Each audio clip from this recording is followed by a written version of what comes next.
തുളസീദളം Ayurveda centre, symphony tower, convent road, Ottapalam. Post office ATM-കൾ പ്രവർത്തനരഹിതമായിട്ട് 2 മാസം പിന്നിടുന്നു. തുടർ നടപടിയില്ലാത്തതിനാൽ ദുരിതത്തിലായി ഇടപാടുകാർ.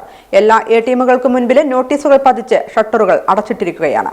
ഹെഡ് പോസ്റ്റ് ഓഫീസുകളോട് അനുബന്ധിച്ച് പ്രവർത്തിച്ചിരുന്ന ATM-കളാണ് മാർച്ച് മാസം ആദ്യ ആഴ്ചയോടെ പ്രവർത്തനരഹിതമായത്.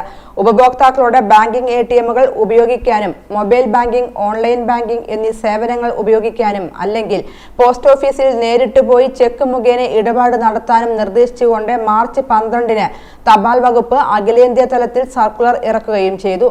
എല്ലാ പോസ്റ്റ് ഓഫീസ് ATM-കൾക്ക് മുന്നിലും നോട്ടീസ് പതിപ്പിച്ചു വെച്ച് ഷട്ടർ അടച്ചിട്ടിരിക്കുകയാണ്. ഇനി എന്ന് തുറന്ന് പ്രവർത്തിപ്പിക്കും എന്ന് തപാൽ വകുപ്പ് ജീവനക്കാർ പറയാൻ കഴിയുന്നില്ല.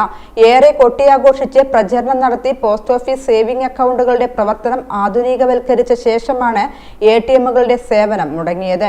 ഇതിനായി പ്രധാന പാതയോരത്ത് ഹെഡ് പോസ്റ്റ് ഓഫീസുകളുടെ സമീപത്ത് എയർ കണ്ടീഷൻ ചെയ്ത റൂമുകളിലാണ് ATM പ്രവർത്തിച്ചിരുന്നത്.